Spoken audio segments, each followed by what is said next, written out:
আসসালামু আলাইকুম। মাদারীপুর টু গোপালগঞ্জ অথবা গোপালগঞ্জ টু মাদারীপুর যারা বাইক রাইড করে এই দুই জেলা যাতায়াত করেন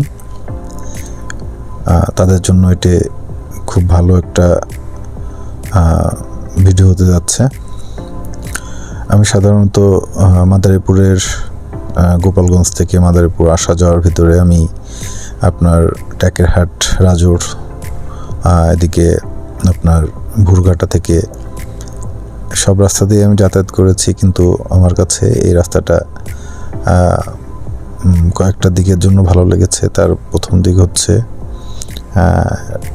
রাস্তাটা 90% রাস্তাই আপনার ভালো, অল্প কিছু রাস্তা খারাপ আছে যেটা এখন সংস্কারের কাজ চলতেছে। ইতিমধ্যে আপনার এই কাজগুলো হয়তো কিছুদিনের ভিতর শেষ হয়ে যাবে। আরেকটা বিষয় হচ্ছে যে আপনার এখানে জার্নিটা আপনার খুব সেফ জার্নি পাবেন। ভিতর থেকে মেইন রাস্তা অল্প আপনার থাকে এখানে, বাকি রাস্তাটা গ্রামের ন্যাচারাল পরিবেশের ভিতর দিয়ে আপনি এখানে যাতায়াত করতে পারবেন এবং খুব সুন্দর একটা পরিবেশ এখানে থাকবে, যা আসার মাঝখানে আপনি দেখতে পারবেন। সেজন্য আপনার জার্নিটা খুবই আরামদায়ক হবে, আপনার ক্লান্তিবোধটা অনেক কম লাগবে। তো যেটা আমরা স্টার্ট করলাম মাদারীপুর শহর থেকে।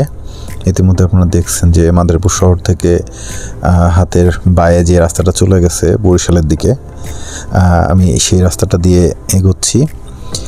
এগোয়ে এখন প্রায় আমি একটা জায়গায় চলে আসছি। এই জায়গাটার নাম হচ্ছে আপনার ভাঙ্গা ব্রিজ।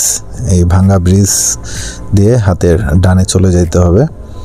তো ভাঙ্গা ব্রিজ দিয়ে কিছু দূর যাওয়ার পরে আপনার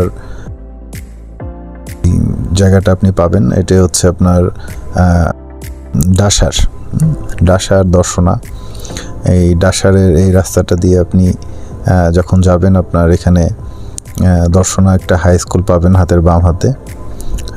আপনার যে চারিপাশে যে সবুজ বসন্তের যে নতুন পাতা, চারিপাশে সবুজ দৃশ্য দেখলে এমনিতে আপনার মন ভরে যাবে। তো আপনি খুব কমফোর্ট ফিল করবেন এখান থেকে যাওয়ার সময়। এখানে সাধারণত কোনো বড় গাড়ি যেমন বাস, ট্রাক এই ধরনের কোনো যানবাহন এই রাস্তাতে চলাচল করে না। এর জন্য রাস্তাটা বেশি সেফ ফিল করি আমি।